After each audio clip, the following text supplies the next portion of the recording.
ماہ شعبان کی 15ویں رات کو شب برات کہتے ہیں۔ برات عربی لفظ ہے جس کے معنی ہے بری ہونا، نجات اور رہائی پانا۔ چونکہ یہ گناہوں سے معافی اور جہنم سے نجات کی رات ہے، اسی لیے اسے شب برات کہا جاتا ہے۔ اس رات کے ساتھ شعبان کا پورا مہینہ ہی اللہ کی رحمت اور انوار و برکات کے نزول کا مہینہ ہے۔ اس مہینے میں اس سے بھی زیادہ اہم بابرکت اور مقدس مہینے کے استقبال کی تیاری کرائی جاتی ہے۔ اسی لیے اس ماہ مبارک میں اللہ کی رحمتوں کی بارش ہوتی رہتی ہے تاکہ بندہ گناہوں سے دھلا کر بالکل پاک و صاف ہو جائے اور رمضان المبارک کی برکتوں سے صحیح معنی میں فیض یاب ہو سکے۔ اور یہی وہ مہینہ ہے جس میں بندوں کے اعمال اللہ کے حضور پیش کیے جاتے ہیں۔ بہت ہی خوش نصیب ہے وہ بندہ جس کے متعلق فرشتے جا کر کہیں کہ بار الہا، ہم ایک بندے کو اس حال میں چھوڑ آئے ہیں، وہ تیری محبت اور یاد میں زندگی کی ایک ناگزیر ضرورت کھانے اور پینے سے کنارہ کش تھا۔ چنانچہ حدیث میں ہے کہ عن اسامۃ بن زید قال قلت یا رسول اللہ لم ارق تصوم شہرا من الشہور ما تصوم من شعبان قال ذلك شهر يغفل الناس عنه بين رجب ورمضان وهو شهر ترفع فيه الأعمال إلى رب العالمين فأحب أن يرفع عملي وأنا صائم۔ حضرت اسامہ بن زید رضی اللہ تعالیٰ عنہ سے روایت ہے کہ انہوں نے رسول اللہ صلی اللہ علیہ وآلہ وسلم سے عرض کیا کہ جس قدر شعبان کے مہینے میں آپ روزہ رکھتے ہیں، میں آپ کو دوسرے مہینوں اتنا روزہ رکھتے ہوئے نہیں دیکھتا ہوں۔ آپ صلی اللہ علیہ وآلہ وسلم نے فرمایا کہ رجب اور رمضان کے درمیان یہ ایسا مہینہ ہے جسے لوگ غفلت میں گزار دیتے ہیں، حالانکہ یہ وہ مہینہ ہے جس میں رب العالمین کے حضور بندوں کے اعمال پیش کیے گئے جاتے ہیں، لہٰذا میں چاہتا ہوں کہ میرے اعمال اس حالت میں پیش کیے جائیں کہ میں روزے سے ہوں۔ شب برات کی فضیلت احادیث سے ثابت ہے۔ شب برات کے بارے میں اگر کوئی شخص یہ کہتا ہے کہ یہ رات کوئی رات مخصوص نہیں ہے، اس رات کی کوئی فضیلت نہیں ہے، تو اس شخص کی بات کو ٹھکرا دیا جائے گا، کیونکہ اس رات کی اہمیت اور فضیلت کے بیان میں بہت ساری احادیث آئی ہیں۔ ہم کچھ احادیث کو ان کے ترجمے کے ساتھ پیش کر رہے ہیں۔ عن علی بن ابی طالب قال قال رسول اللہ صلی اللہ علیہ وسلم اذا كانت ليلة النصف من شعبان فقوموا ليلها وصوموا نهارها فإن الله ينزل فيها لغروب الشمس إلى سماع الدنيا فيقول على من مستغفر لي فأغفر له على مسترزق فأرزقه على مبتلى فأعافيه على قضاء حتى يطلع فجر۔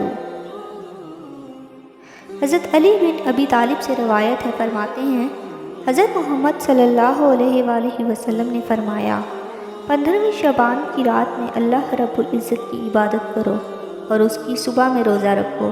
بے شک اللہ تعالیٰ پہلے آسمان پر آتے ہیں اور فرماتے ہیں، ہے کوئی مغفرت طلب کرنے والا کہ میں اس کو معاف کروں، اور ہے کوئی روزی کی دعا مانگنے والا کہ میں اس کو روزی دوں، اور ہے کوئی بیماری سے صحت مانگنے والا کہ میں اس کو صحت یاب کروں، اور اللہ تعالیٰ کا یہ فرمان صبح تک رہتا ہے۔ عن عبد اللہ بن عمرو ان رسول اللہ صلی اللہ علیہ وسلم قال یطلع اللہ عز وجل الى خلقه لیلة النصف من شعبان فیغفر لعباده الا لاثنین مشاحن وقاتل نفس۔ حضرت عبداللہ بن عمر سے روایت ہے کہ نبی صلی اللہ علیہ وآلہ وسلم نے فرمایا کہ اللہ تعالیٰ 15ویں شعبان کی رات میں اپنی مخلوق کی طرف متوجہ ہوتے ہیں اور سب کو معاف کر دیتے ہیں مگر دو لوگوں کو معاف نہیں کرتے، ایک کینہ بغض رکھنے والا اور دوسرا قاتل، ان کو معاف نہیں فرماتے ہیں۔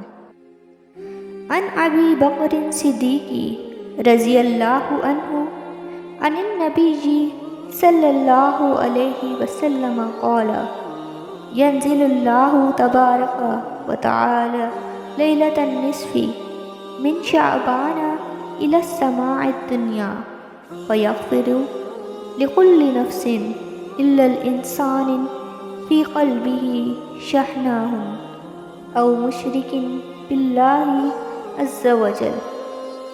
حضرت ابو بکر نبی صلی اللہ علیہ وآلہ وسلم سے روایت کرتے ہیں کہ آپ صلی اللہ علیہ وآلہ وسلم نے فرمایا کہ 15ویں شعبان کی رات میں اللہ تعالیٰ دنیاوی آسمان پر آتے ہیں اور ہر شخص کو معاف کر دیتے ہیں، لیکن کینہ بغض رکھنے والے اور اللہ تعالیٰ کے ساتھ کسی کو شریک کرنے والے کو معاف نہیں کرتے۔ عن ابی موسیٰ قال سمعت رسول اللہ صلی اللہ علیہ وسلم یقول ينزل ربنا تبارک وتعالی الى سماع الدنیا لیلة النصف من شعبان ويغفر لأهل الأرض إلا مشرك أو مشاحن۔ حضرت ابو موسیٰ سے جو روایت ہے اس کا ترجمہ وہی ہے جو حضرت ابو بکر صدیق رضی اللہ تعالیٰ عنہ کی روایت کا ہے۔ اس کے علاوہ اور بہت ساری روایات احادیث کی کتابوں میں ملتی ہیں، ان کا مطلب وہی ہے جو اوپر کی احادیث میں آیا ہے۔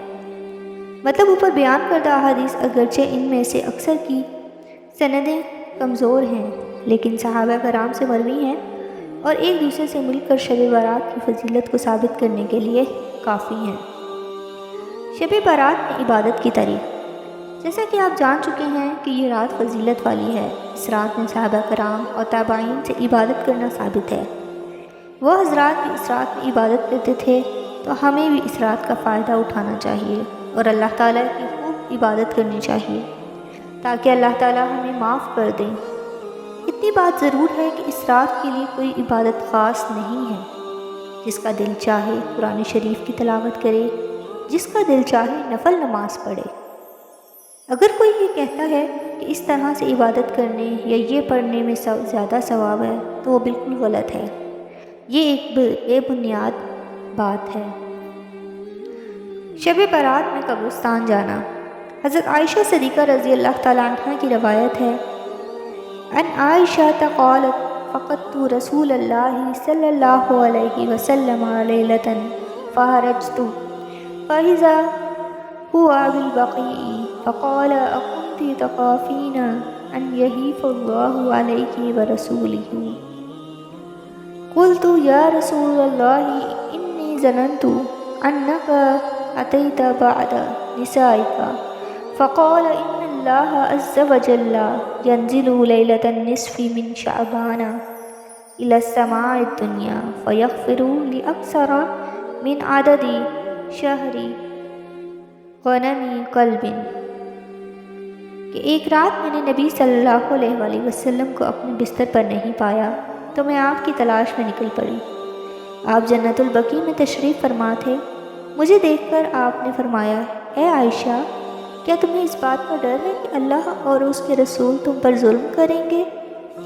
میں نے کہا، نہیں اے اللہ کے رسول صلی اللہ علیہ وآلہ وسلم، مجھے لگا کہ آپ مجھے چھوڑ کر اپنی کسی دوسری بیوی کے پاس چلے گئے ہیں۔ آپ صلی اللہ علیہ وآلہ وسلم نے فرمایا کہ 15ویں شعبان کی رات میں اللہ تعالیٰ دنیاوی آسمان پر آتے ہیں اور بکری کے بالوں سے زیادہ لوگوں کی مغفرت فرماتے ہیں۔ جیسا کہ حدیث شریف سے معلوم ہوتا ہے کہ آپ صلی اللہ علیہ وآلہ وسلم 15ویں شعبان کی رات میں جنت البقیع گئے تھے، تو اسی لیے بہت سارے لوگ اس رات میں قبرستان جانے کا اہتمام کرنے لگے ہیں۔ لیکن ان کو یہ بات معلوم ہونی چاہیے کہ اللہ کے نبی صلی اللہ علیہ وآلہ وسلم ساری زندگی میں صرف ایک ہی بار قبرستان تشریف لے گئے تھے، اسی لیے ایک دو بار جانے میں کوئی حرج نہیں ہے، لیکن ہر شب برات میں قبرستان جانا اور جانے کو ضروری سمجھنا اور شب برات کا ایک حصہ ماننا، یہ بات احادیث سے ثابت نہیں ہے، ایک نامناسب بات ہے اور بدعت ہے۔